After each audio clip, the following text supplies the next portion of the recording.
ਤਾਂ ਇੱਛਾ ਤਾਂ ਸੀਗੀ ਕਿ ਉਹ ਥਾਨਕਾ ਸੰਪੂਰਨ ਹੋ ਜਾਂਦੀ, ਪਰ ਸਮਾਂ ਆਗਿਆ ਹੀ ਨਹੀਂ ਸੀ ਦਿੰਦਾ।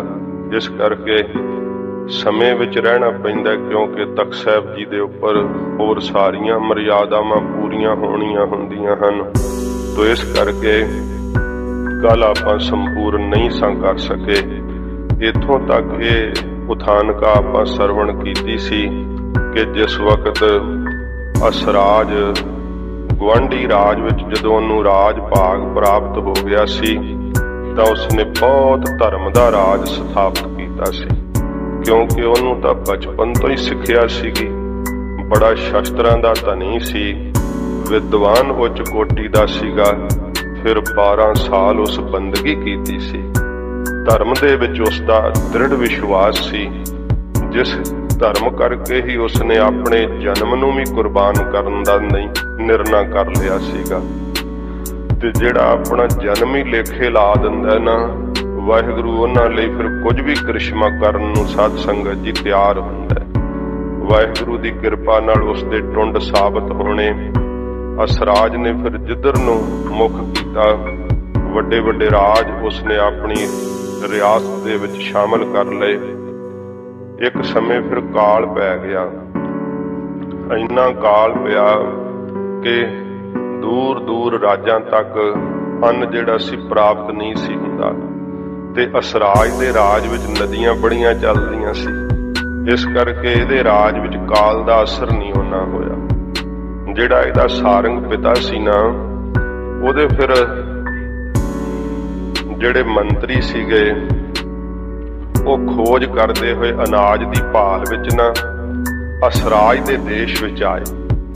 ਇਹਦਾ ਭਰਿਆ ਹੋਇਆ ਦਰਬਾਰ ਬੈਠਾ ਹੋਇਆ ਅਸਰਾਜ ਤਖਤ ਦੇ ਉੱਤੇ, ਤੇ ਇਹਦੇ ਪਿਤਾ ਦੇ ਵੱਡਾ ਜਿਹੜਾ ਮੰਤਰੀ ਸੀ ਉਹਨ ਆ ਕਰਕੇ ਨਾ ਸਾਹਮਣੇ ਆ ਕਰਕੇ ਜਦੋਂ ਨਮਸਕਾਰ ਕੀਤੀ, ਅਸਰਾਜ ਨੇ ਪਹਿਚਾਣ ਲਿਆ ਕਿ ਤੇ ਮੇਰੇ ਪਿਤਾ ਦਾ ਮੰਤਰੀ ਹੈ।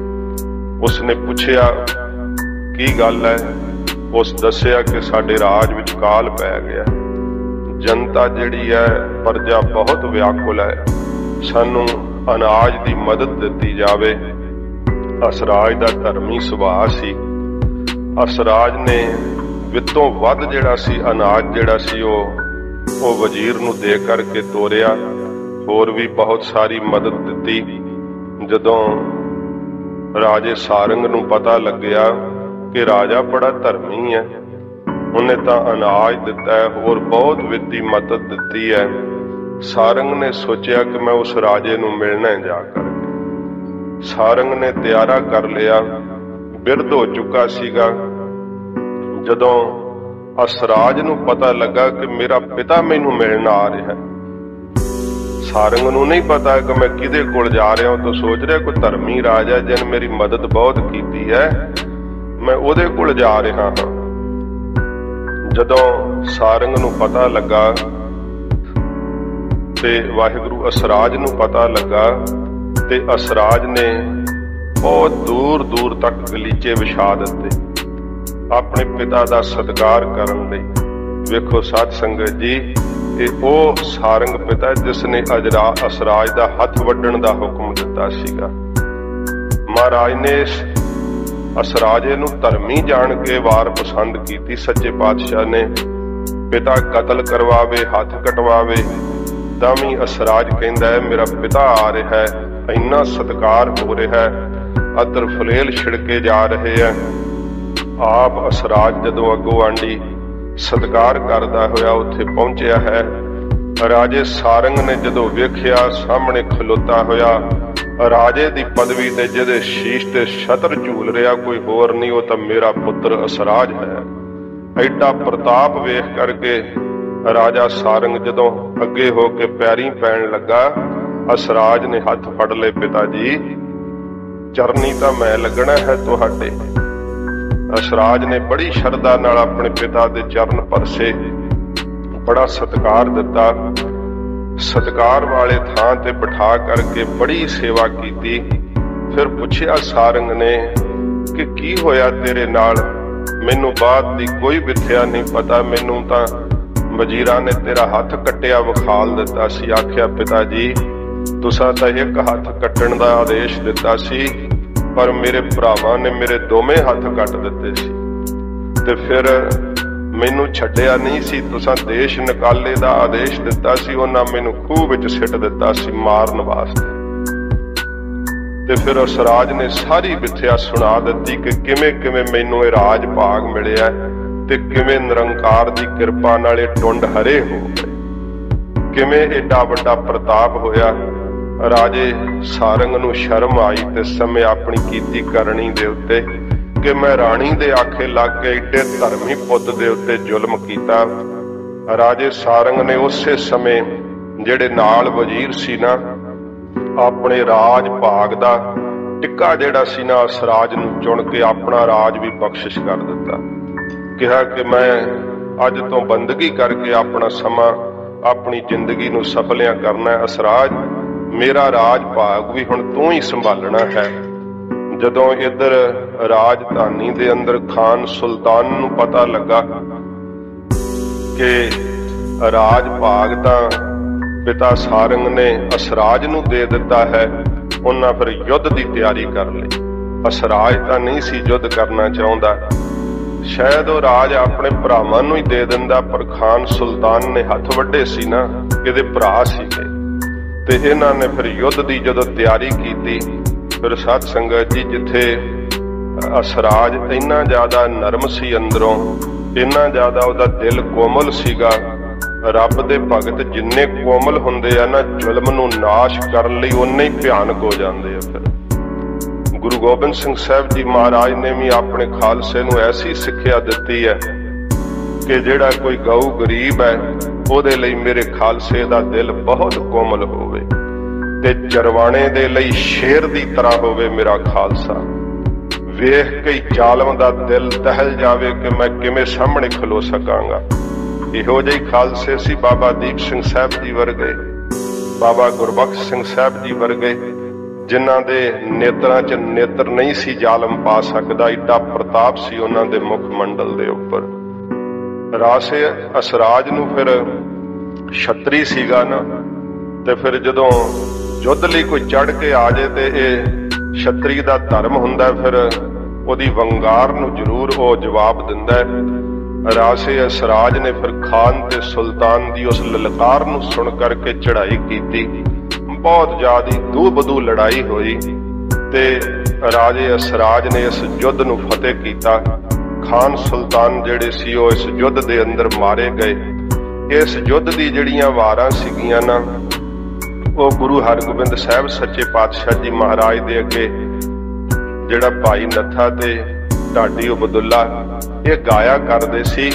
सच्चे पातशाह जी नूं ये 5 तुकां दी साध संगत जी पौड़ी हुंदी है ते ये वार सतगुरां नूं पसंद आई।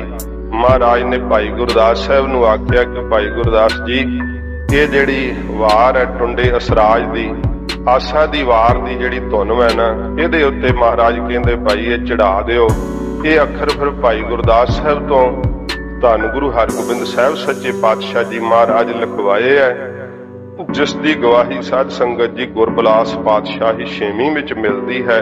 वो 5 तुकी वार दी की पौड़ी है वो आपां सरवण करिए तो फिर आपां गुरबाणी दे अर्थ सरवण करदे आ। पाठी सिंह पढ़नगे ते आप जी अर्थ सरवण करना जी। भबकिया शेर सरदुल राय। साध संगत जी शेर दी तरह भबकिया कौन? राजा असराज। ते शेरां विचों नस्ल हुंदी है सब तो वड्डी नस्ल शारदूल शेर दी। ये जिहड़ा शारदूल शेर हुंदा है ना, ये साध संगत जी जदों नदी दे वहण च उतरदा है ना, जिहड़ा शेर हुंदा है नदी दी तुगयानी उसनूं वहा दिंदी। जिथों वड़दा उत्थे नहीं वो नक दी सेध नाल निकल पाउंदा, क्योंकि ओहदियां लत्तां चों उन्नी जान नहीं, तर के निकलदा पर दूर निकलदा। फिर साध संगत जी अगे बब्बर शेर हुंदा है, ओहदे तो थोड़ा होर ओरा निकल जांदा है। ते फिर केरी शेर हुंदा है, उन्नू भी पानी बहा दिंदा है। पर जिहड़ा शारदूल शेर हुंदा है ना, इनू पानी बहा नहीं सकदा। जिथों वड़दा नक दी सेध नाल पानी नू चीरदा पार हो जांदा है। ਇਹਦੇ ਬਲ ਪ੍ਰਤਾਪ ਕਰਕੇ ਇਹ ਜ਼ਿਕਰ ਕੀਤਾ ਇਸ ਵਾਰ ਦੇ ਅੰਦਰ ਢਾਡੀਆਂ ਨੇ ਕਿ ਸ਼ਾਰਦੂਲ ਸ਼ੇਰ ਦੀ ਤਰ੍ਹਾਂ ਅਸਰਾਜ ਰਾਜਾ ਯੁੱਧ ਦੇ ਮੈਦਾਨ ਦੇ ਅੰਦਰ ਭਬਕਿਆ, ਭਾਵ ਗੱਜਿਆ ਸੂਰਬੀਰ ਯੋਧਾ। ਰਣ ਮਾਰੂ ਬੱਜੇ ਉਸ ਸਮੇਂ ਯੁੱਧ ਦੇ ਅੰਦਰ ਮਾਰੂ ਸਾਜ਼ ਜਿਹੜੇ ਸੀ ਪਟੇ, ਨਫੀਰੀਆਂ, ਢੋਲ ਨਗਾਰੇ ਵੱਜ ਉੱਠੇ। ਸੁਲਤਾਨ ਖਾਨ ਵੱਡ ਸੂਰਮੇ ਇਧਰ ਸੁਲਤਾਨ ਤੇ ਖਾਨ ਵੱਡੇ ਦੋਵੇਂ ਸੂਰਮੇ, ਵਿੱਚ ਰਣ ਦੇ ਗੱਜੇ। ਇਹ ਵੀ ਮੈਦਾਨੇ ਜੰਗ ਦੇ ਅੰਦਰ ਸਾਹਮਣੇ ਆ ਕੇ ਅਸਰਾਜ ਦੇ ਗੱਜੇ। ਖਤ ਲਿਖੇ ਟੁੰਡੇ ਅਸਰਾਜ ਨੂੰ। ਫਿਰ ਸਾਧ ਸੰਗਤ ਜੀ ਖਤ ਲਿਖਿਆ ਸੀ ਇਹਨਾਂ ਨੇ ਟੁੰਡੇ ਅਸਰਾਜ ਨੂੰ। ਜਦੋਂ ਇਹਨਾਂ ਨੂੰ ਪਤਾ ਲੱਗ ਗਿਆ ਕਿ ਪਿਤਾ ਨੇ ਰਾਜ ਦੇ ਦਿੱਤਾ ਹੈ, ਪਾਤਸ਼ਾਹੀ ਅੱਜੇ, ਕਿ ਇਹਨੂੰ ਅੱਜ ਪਾਤਸ਼ਾਹੀ ਮਿਲ ਗਈ ਹੈ, ਇਸ ਕਰਕੇ ਯੁੱਧ ਨੂੰ ਤਿਆਰ ਹੋ ਗਏ। ਟਿੱਕਾ ਸਾਰੰਗ ਬਾਪ ਨੇ, ਤੇ ਟਿੱਕਾ ਜਿਹੜਾ ਸੀ ਨਾ ਸਾਰੰਗ ਨੂੰ ਦੇ, ਸਾਰੰਗ ਬਾਪ ਨੇ ਅਸਰਾਜ ਨੂੰ ਦੇ ਦਿੱਤਾ। ਦਿੱਤਾ ਭਰ ਲੱਜੇ, ਲੱਜਾ ਕਰਕੇ, ਸ਼ਰਮ ਕਰਕੇ, ਕਿਉਂਕਿ ਸ਼ਰਮ ਆਈ ਨਾ ਸਾਰੰਗ ਨੂੰ ਕਿ ਮੈਂ ਕੀ ਕੀਤਾ ਆਪਣੇ ਧਰਮੀ ਪੁੱਤ ਨਾਲ। ਆਪਣੇ ਉਸ ਸਮੇਂ ਧਰਮੀ ਪੁੱਤ ਨੂੰ ਟਿੱਕਾ ਦੇ ਦਿੱਤਾ, ਆਪਣੇ ਰਾਜ ਭਾਗ ਨੂੰ ਬਖਸ਼ ਦਿੱਤਾ। ਫਤਿਹ ਪਾਏ ਅਸਰਾਜ ਜੀ, ਅਸਰਾਜ ਰਾਜੇ ਨੇ ਇਸ ਫਿਰ ਯੁੱਧ ਦੇ ਅੰਦਰ ਫਤਿਹ ਪਾਉਣਾ ਕੀਤੀ। ਸ਼ਾਹੀ ਪਰ ਸੱਜੇ, ਸਾਧ ਸੰਗਤ ਜੀ ਉਹਦੇ ਸਿਰ ਦੇ ਉੱਤੇ ਫਿਰ ਸ਼ਾਹੀ ਤਾਜ ਜਿਹੜਾ ਸੀ ਉਹ ਸਜਿਆ। ਇਸ ਤਰ੍ਹਾਂ ਇਹ ਢਾਡੀ ਵਾਰਾਂ ਮਹਾਰਾਜ ਕੋਲ ਗਾਇਆ ਕਰਦੇ। ਇਹ 5 ਤੁਕਾਂ ਦੀ ਪੌੜੀ ਹੈ ਤੇ ਆਸਾ ਦੀ ਵਾਰ ਦੀਆਂ ਮਹਾਰਾਜ ਨੇ ਪੌੜੀਆਂ ਇਸ ਧੁਨ ਦੇ ਉੱਤੇ ਗਾਇਨ ਕਰਨ ਦੀ ਆਗਿਆ ਕੀਤੀ ਹੈ। ਟੁੰਡੇ ਅਸਰਾਜਾ ਕੀ ਧੁਨੀ, ਇਹ ਅਸਰਾਜ ਰਾਜੇ ਦੀ ਟੁੰਡਾ ਜੋ ਸੀਗਾ, ਮਹਾਰਾਜ ਸੱਚੇ ਪਾਤਸ਼ਾਹ ਨੇ ਉਹਨੂੰ ਧਰਮੀ ਹੋਣ ਕਰਕੇ ਟੁੰਡ ਹਰੇ ਕਰ ਦਿੱਤੇ। ਉਹਦੀ ਧੁਨ ਬਣਾਈ ਸੱਚੇ ਪਾਤਸ਼ਾਹ ਨੇ ਆਸਾ ਦੀ ਵਾਰ ਤੇ ਗਾਉਣ ਦਾ ਹੁਕਮ ਕੀਤਾ। ਸ਼ਲੋਕ ਮਹੱਲਾ ਪਹਿਲਾ। ਹੁਣ ਸ਼ਲੋਕ ਆਰੰਭ ਹੁੰਦਾ ਹੈ ਸਾਧ ਸੰਗਤ ਜੀ। ਸਤਿਗੁਰੂ ਗੁਰੂ ਨਾਨਕ ਸਾਹਿਬ ਜੀ ਮਹਾਰਾਜ ਜਿਸ ਦੇ ਨਾਲ ਸਰੂਪ ਦੇ ਲੋਕ ਦੀ ਪ੍ਰਾਪਤੀ ਹੋਵੇ, ਸਵੈ ਲੋਕ ਦੀ ਪ੍ਰਾਪਤੀ ਹੋਵੇ, ਐਸੇ ਸ਼ਲੋਕ ਮਹਾਰਾਜ ਇਸ ਵਾਰ ਵਿੱਚ ਉਚਾਰਨ ਕਰਦੇ ਆ। ਬਲਹਾਰੀ ਗੁਰ ਆਪਣੇ, ਜਦੋਂ ਮਹਾਰਾਜ ਬਾਗ ਪੱਟਣ ਵਿੱਚ ਗਏ ਆ ਨਾ ਸਾਧ ਸੰਗਤ ਜੀ, ਇੱਥੇ ਸ਼ੇਖ ਬ੍ਰਹਮ ਰਹਿੰਦਾ ਸੀਗਾ। ਇਹ ਫਰੀਦ ਸਾਨੀ ਦੀ ਗੱਦੀ ਚੱਲਦੀ ਸੀ ਤੇ ਇਹ ਫਰੀਦ ਜੀ ਦਾ ਪੋਤਾ ਚੇਲਾ ਸੀ ਸ਼ੇਖ ਬ੍ਰਹਮ। ਜਿਹੜਾ ਗੱਦੀ ਤੇ ਬੈਠਦਾ ਸੀ ਉਹਦਾ ਨਾਮ ਫਰੀਦ ਪੈ ਜਾਂਦਾ ਸੀਗਾ। ਜਿਨ੍ਹਾਂ ਦੀ ਬਾਣੀ ਸ੍ਰੀ ਗੁਰੂ ਗ੍ਰੰਥ ਸਾਹਿਬ ਵਿੱਚ ਦਰਜ ਹੈ ਨਾ, ਇਹ ਇਹੀ ਸ਼ੇਖ ਫਰੀਦ ਜੀ ਹਨ ਜਿਨ੍ਹਾਂ ਦੀ ਬਾਣੀ ਗੁਰੂ ਗ੍ਰੰਥ ਸਾਹਿਬ ਵਿੱਚ ਸੱਚੇ ਪਾਤਸ਼ਾਹ ਨੇ ਦਰਜ ਕੀਤੀ ਹੈ। ਗੁਰੂ ਨਾਨਕ ਸਾਹਿਬ ਜੀ ਦੀ ਸੰਗਤ ਹੋਈ ਸੀ ਬਾਬਾ ਸ਼ੇਖ ਫਰੀਦ ਜੀ ਨੂੰ। ਸੱਚੇ ਪਾਤਸ਼ਾਹ ਜੀ ਨੇ ਇਹ 9 ਪੌੜੀਆਂ 9 ਸ਼ਲੋਕ ਜਿਹੜੇ ਹੈ ਇਹ ਬਾਗ ਪੱਟਣ ਵਿੱਚ ਸਤਿਗੁਰਾਂ ਜੀ ਨੇ ਉਚਾਰਨ ਕੀਤੇ ਹੈ ਤੇ ਇਸ ਸ਼ਲੋਕ ਦੇ ਅੰਦਰ ਸਤਿਗੁਰੂ ਜੀ ਬਖਸ਼ਿਸ਼ ਕਰਦੇ ਹਨ। ਬਲਹਾਰੀ ਗੁਰ ਆਪਣੇ, ਇਹ ਸ਼ੇਖ ਬ੍ਰਹਮ ਫਰੀਦ ਜੀ ਕਹਿੰਦੇ ਐ, हे ਗੁਰੂ ਨਾਨਕ ਸਾਹਿਬ ਜੀ, ਬਲਹਾਰ ਜਾਣ ਯੋਗ ਕਿਹੜੀ ਚੀਜ਼ ਹੈ? ਕਿਸ ਤੋਂ ਬਲਹਾਰ ਜਾਣਾ ਚਾਹੀਦਾ ਹੈ? ਤਾਂ ਹਜੂਰ ਕਹਿੰਦੇ ਨੇ ਦਿਹਾੜੀ ਸਦਵਾਰ, ਬਲਹਾਰੀ ਗੁਰ ਆਪਣੇ। ਮਹਾਰਾਜ ਕਹਿੰਦੇ ਭਾਈ ਸ਼ੇਖ ਬ੍ਰਹਮ ਜੀ, ਅਸੀਂ ਆਪਣੇ ਅਕਾਲ ਪੁਰਖ ਵਾਹਿਗੁਰੂ ਤੋਂ, ਗੁਰੂ ਤੋਂ, ਨਿਰੰਕਾਰ ਗੁਰੂ ਨਾਨਕ ਸਾਹਿਬ ਜੀ ਦੇ ਗੁਰੂ ਹਨ। ਇਹ ਸੱਚੇ ਪਾਤਸ਼ਾਹ ਜੀ ਮਹਾਰਾਜ ਆਪਣੀ ਰਸਨਾ ਤੋਂ ਕਿਹਾ ਕਿ ਭਾਈ ਸਾਨੂੰ ਤਾਂ ਪਾਰ ਬ੍ਰਹਮ ਗੁਰੂ ਮਿਲੇ ਨੇ। ਮਹਾਰਾਜ ਕਹਿੰਦੇ ਅਸੀਂ ਆਪਣੇ ਗੁਰੂ ਅਕਾਲ ਪੁਰਖ ਵਾਹਿਗੁਰੂ ਤੋਂ ਬਲਹਾਰ ਜਾਂਦੇ ਹਾਂ। ਦਿਹਾੜੀ ਸਦਵਾਰ, ਕਿੰਨੀ ਕੁ ਵਾਰੀ? ਮਹਾਰਾਜ ਕਹਿੰਦੇ ਦਿਹਾੜੀ ਦੇ ਅੰਦਰ ਸਦਵਾਰ, ਸੈਂਕੜੇ ਵਾਰ ਅਸੀਂ ਆਪਣੇ ਗੁਰੂ ਅਕਾਲ ਪੁਰਖ ਤੋਂ ਬਲਹਾਰ ਜਾਂਦੇ ਆ। ਜੇ ਬਲਹਾਰ ਜਾਣ ਜੋਗੀ ਕੋਈ ਥਾਂ ਹੈ ਤਾਂ ਉਹ ਕੇਵਲ ਗੁਰੂ ਜੀ ਦਾ ਦਰ ਹੈ, ਸਤਿਗੁਰੂ ਜੀ ਦਾ ਸਰੂਪ ਹੈ। ਦਿਹਾੜੀ ਸਦਵਾਰ, ਸੱਚੇ ਪਾਤਸ਼ਾਹ ਜੀ ਕਹਿੰਦੇ ਉਮਰਾ ਰੂਪੀ ਦਿਹਾੜੀ ਦੇ ਅੰਦਰ ਸੈਂਕੜੇ ਵਾਰ ਅਸੀਂ ਸਦਾ ਹੀ ਆਪਣੇ ਗੁਰੂ ਅਕਾਲ ਪੁਰਖ ਤੋਂ ਬਲਹਾਰ ਜਾਂਦੇ ਹਾਂ। ਜਿਨ ਮਾਨਸ ਤੇ ਦੇਵਤੇ ਕੀਏ, ਜਿਸ ਸਾਡੇ ਅਕਾਲ ਪੁਰਖ ਵਾਹਿਗੁਰੂ ਗੁਰੂ ਨੇ ਇਸ ਮਾਨਸ ਤੋਂ ਮਨੁੱਖਾ ਦੇਹੀ ਤੋਂ ਦੇਵਤੇ ਕਰ ਦਿੱਤੇ। ਸਾਧ ਸੰਗਤ ਜੀ, ਇਹ ਮਾਨਸ ਮਾਣ ਦਾ ਖਾਧਾ ਹੋਇਆ ਮਨੁੱਖ ਹੈ ਨਾ, ਤਾਂ ਇਹਦਾ ਨਾਮ ਮਾਨਸ ਪਿਆ ਹੈ। ਮਾਣ ਕਰਦੇ ਆ, ਹੰਕਾਰ ਕਰਦੇ ਆ ਦੇਹ ਦਾ, ਤੇ ਜਦੋਂ ਤੱਕ ਇਹ ਮਾਣ ਵਿੱਚ ਫਸਿਆ ਰਹਿੰਦਾ ਉਹਨਾਂ ਚਿਰ ਮਾਨਸ ਵੈ। ਤੇ ਮਨੂ ਦੀ ਅੰਸ਼ ਤੋਂ ਵੀ ਇਸ ਦਾ ਨਾਮ ਮਾਨਸ ਹੈ। ਸੱਚੇ ਪਾਤਸ਼ਾਹ ਜੀ ਮਹਾਰਾਜ ਕਹਿੰਦੇ ਮਾਨਸ ਤੇ ਦੇਵਤੇ ਕੀਏ।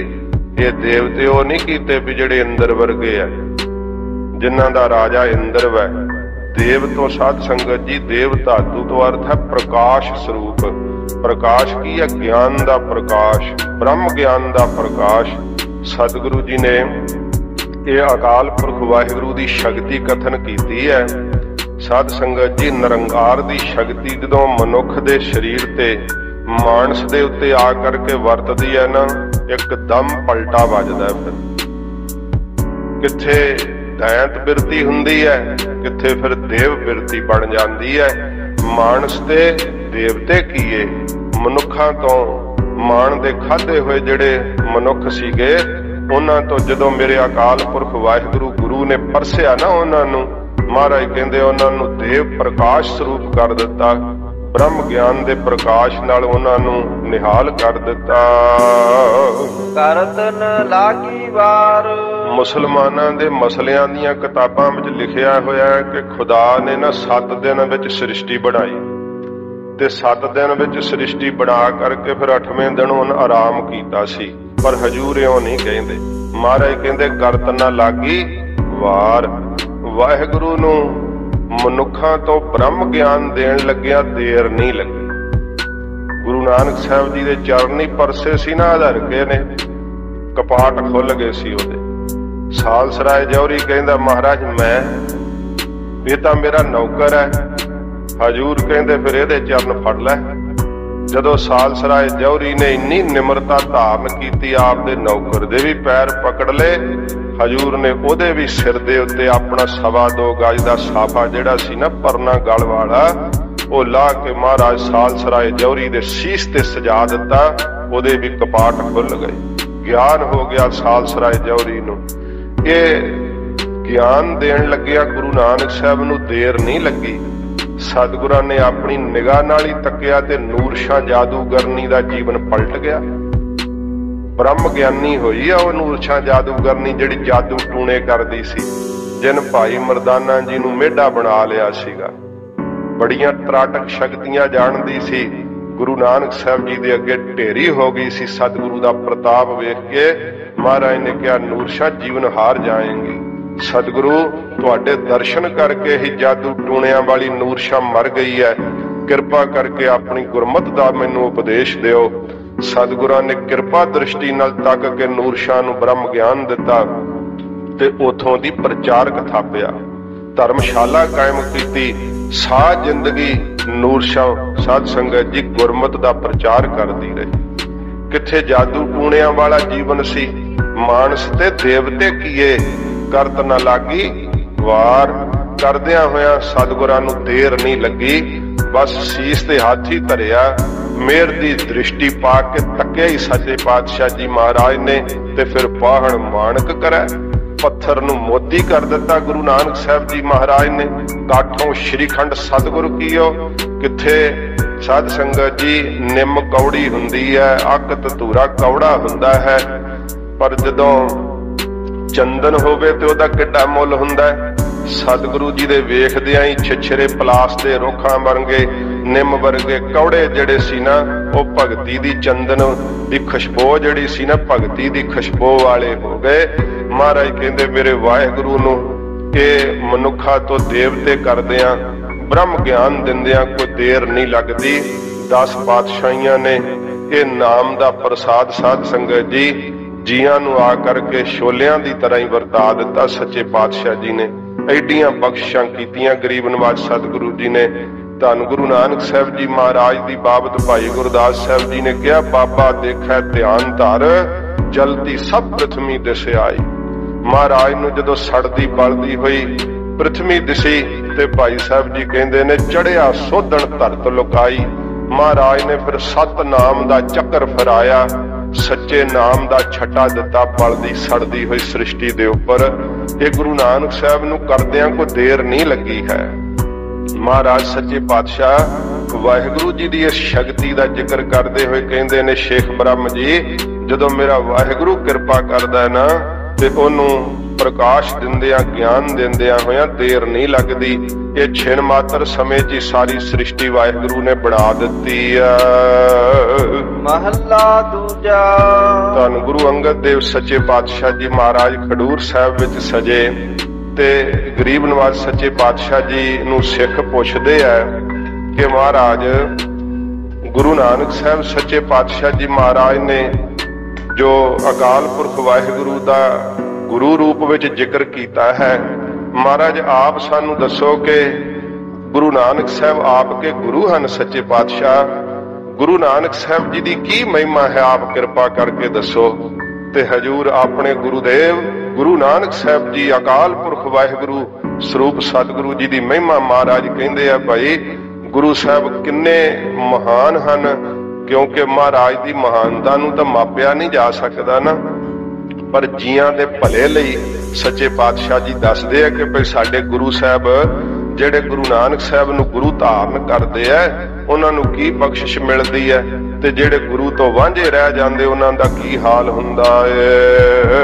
ਜੇ ਸੋ ਚੰਦਾ ਉਗਵਹਿ। ਮਹਾਰਾਜ ਗੁਰੂ ਸਾਹਿਬ ਦੀ ਮਹਿਮਾ ਕਹਿੰਦੇ ਆ ਸਿੱਖੋ, ਜੇ ਸੋ ਚੰਦਾ ਉਗਵਹਿ, ਜੇ ਭਾਵੇਂ 100 ਚੰਦਰਮੇ ਜਿਹੜੇ ਆ ਉੱਗ ਪੈਣ, ਭਾਵ ਆਕਾਸ਼ ਵਿੱਚ ਪੈਦਾ ਹੋ ਜਾਣ, ਚਾਨਣ ਦੇਣ ਲੱਗ ਪੈਣ, ਸੂਰਜ ਚੜ੍ਹੇ ਹਜ਼ਾਰ, ਤੇ ਹਜ਼ਾਰਾਂ ਹੀ ਸੂਰਜ ਜਿਹੜੇ ਉਹ ਚੜ ਪੈਣ। ਇੱਕ ਸੂਰਜ ਦੇ ਨਾਲ ਵੇਖ ਲਓ ਕਿੰਨਾ ਚਾਨਣ ਹੁੰਦਾ, ਧਰਤੀ ਦੇ ਦੂਜੇ ਪਾਸੇ ਚੱਲ ਜੇ ਉਧਰ ਚਾਨਣ ਹੁੰਦਾ, ਪਰ ਜੇ ਹਜ਼ਾਰ ਹੀ ਸੂਰਜ ਚੜ ਜਾਣ ਇਹਤੇ ਚਾਨਣ ਹੁੰਦੇ ਆ। ਧੰਨ ਗੁਰੂ ਅੰਗਦ ਸਾਹਿਬ ਜੀ ਮਹਾਰਾਜ ਕਹਿੰਦੇ ਸਿੱਖੋ ਇੱਕ ਸੂਰਜ ਦੀ ਗੱਲ ਕੀ ਹੈ, 100 ਚੰਦਰਮਾ 1000 ਸੂਰਜ ਚਾਨਣ ਕਰਨ ਲੱਗ ਜਾਣ ਤੇ ਇੰਨੇ ਚਾਨਣ ਦੇ ਪ੍ਰਕਾਸ਼ ਦੇ ਹੁੰਦਿਆਂ ਹੋਇਆਂ ਗੁਰ ਬਿਨ ਘੋਰ ਅੰਧਾਰ, ਗੁਰੂ ਤੋਂ ਬਿਨਾ ਅਗਿਆਨਤਾ ਦਾ ਜਿਹੜਾ ਘੋਰ ਭਿਆਨਕ ਹਨੇਰਾ ਨਾ ਉਹ ਬਣਿਆ ਹੀ ਰਹਿੰਦਾ ਜੇ ਗੁਰੂ ਨਾ ਧਾਰਨ ਕਰੀਏ ਤਾਂ।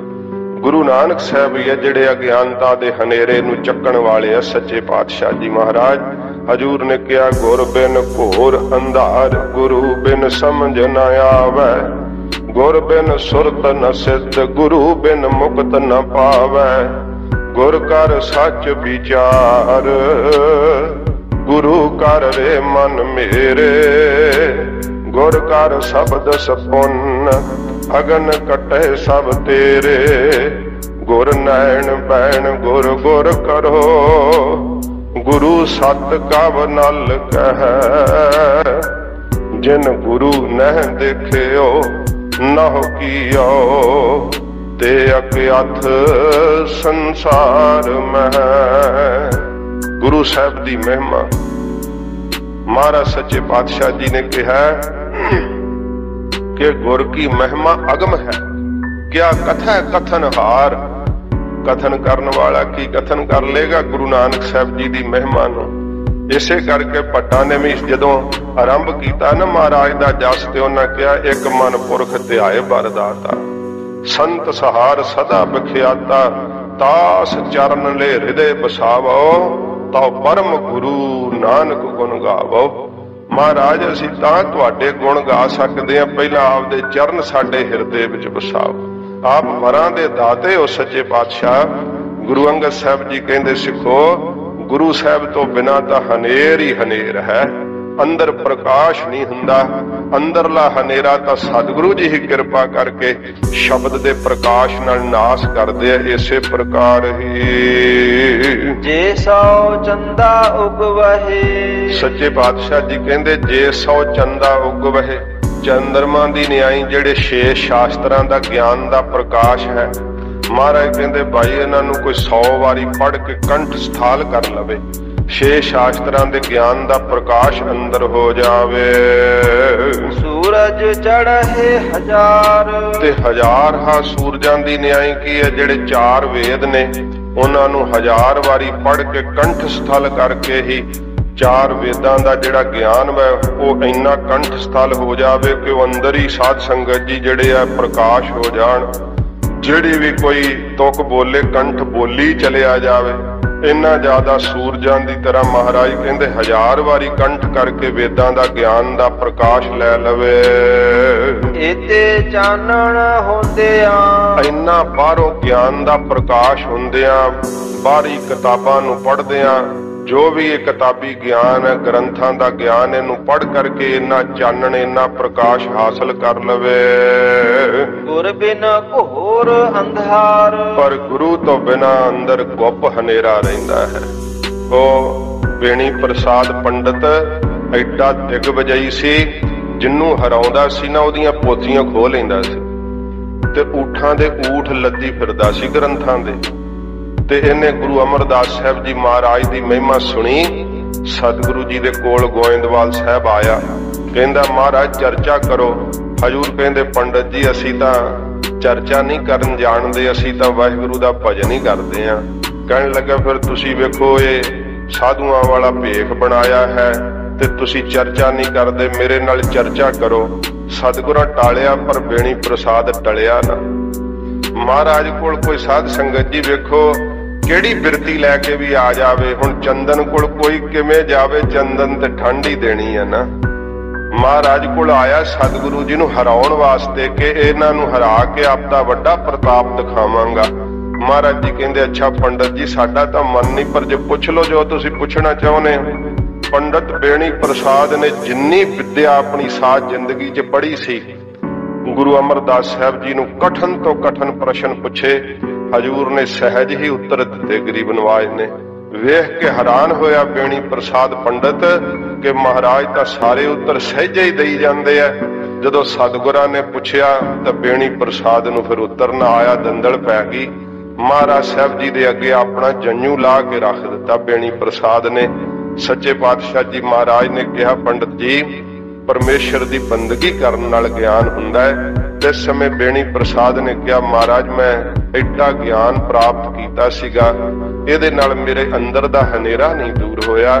ਹਜੂਰ ਨੇ ਫਿਰ ਆਪਣੀ ਚਰਨ ਪੌਲ ਦਿੱਤੀ ਸੀ ਬੇਣੀ ਪ੍ਰਸਾਦ ਨੂੰ, ਵਾਹਿਗੁਰੂ ਮੰਤਰ ਦਿੱਤਾ, ਬੇਣੀ ਪ੍ਰਸਾਦ ਬ੍ਰਹਮ ਗਿਆਨੀ ਹੋਇਆ। ਹਜੂਰ ਦੀ ਹਜੂਰੀ ਵਿੱਚੋਂ ਬੇਣੀ ਪ੍ਰਸਾਦ ਕਥਾ ਵੀ ਕਰਦਾ ਰਿਹਾ। ਸੱਚੇ ਪਾਤਸ਼ਾਹ ਜੀ ਮਹਾਰਾਜ ਜਦੋਂ ਆਪਣਾ ਗਿਆਨ ਦਿੰਦੇ ਆ ਨਾ, ਫਿਰ ਅਨੁਭਵ ਪ੍ਰਕਾਸ਼ ਹੁੰਦਾ ਹੈ ਅੰਦਰ। ਫਿਰ ਬਾਹਰਲਾ ਜਿਹੜਾ ਗਿਆਨ ਹੈ ਨਾ ਸਾਧ ਸੰਗਤ ਜੀ, ਇਸ ਦੇ ਗਿਆਨ ਦੇ ਨਾਲ ਦੇਖੋ ਕਥਨ ਕਰਨਾ, ਬਾਹਰੀ ਗਿਆਨ ਵੀ ਪੜ੍ਹਨਾ ਚਾਹੀਦਾ ਹੈ, ਪਰ ਅੰਦਰ ਅਨੁਭਵੀ ਗਿਆਨ ਤੋਂ ਬਿਨਾਂ ਕਲਿਆਣ ਨਹੀਂ ਹੁੰਦੀ ਹੈ। ਤੇ ਉਹ ਗਿਆਨ ਗੁਰੂ ਸਾਹਿਬ ਤੋਂ ਪ੍ਰਾਪਤ ਹੁੰਦਾ ਹੈ। ਸਤਿਗੁਰੂ ਦੇ ਦਰ ਤੇ ਹਉਮੈ ਮਾਰ ਕੇ ਸ਼ਬਦ ਦੀ ਕਮਾਈ ਕਰਕੇ ਹੀ ਇਹ ਗਿਆਨ ਪ੍ਰਾਪਤ ਹੁੰਦਾ ਹੈ। ਤੇ ਜਿਹੜੇ ਸਾਧ ਸੰਗਤ ਜੀ ਇਸ ਪ੍ਰਕਾਰ ਕਈ ਪਖੰਡ ਵਿਖਾਉਂਦੇ ਆ, ਉਹ ਜਿਵੇਂ ਉਹ ਸਾਮਣ ਸਿੰਘ ਜੀ ਸੀਗਾ ਨਾ, ਉਹ ਜਿਹੜੇ ਸੀ ਰਾਧਾ ਸੁਆਮੀ ਹੈ, ਉਹਨਾਂ ਦਾ ਉਹ ਸਾਧ ਸੰਗਤ ਜੀ ਗੁਰੂ ਹੋਇਆ ਤੇ ਉਹ ਕਿਹਾ ਕਰੇ ਕਿ ਮੈਨੂੰ ਨਾ 1000 ਸੂਰਜ ਦਾ ਪ੍ਰਕਾਸ਼ ਦਿਸਦਾ ਹੈ। ਕਹਿੰਦੇ ਸੂਰਜ ਮੈਨੂੰ ਐਂ ਦਿਸਦੇ ਆ ਜਿਵੇਂ ਖਜੂਰ ਨੂੰ ਖਜੂਰਾਂ ਨਹੀਂ ਲੱਗੀਆਂ ਹੁੰਦੀਆਂ, ਐ ਮੈਨੂੰ ਸੂਰਜ ਦਿਸਦੇ, ਅੰਦਰ ਮੇਰੇ ਇੰਨਾ ਪ੍ਰਕਾਸ਼ ਹੈ।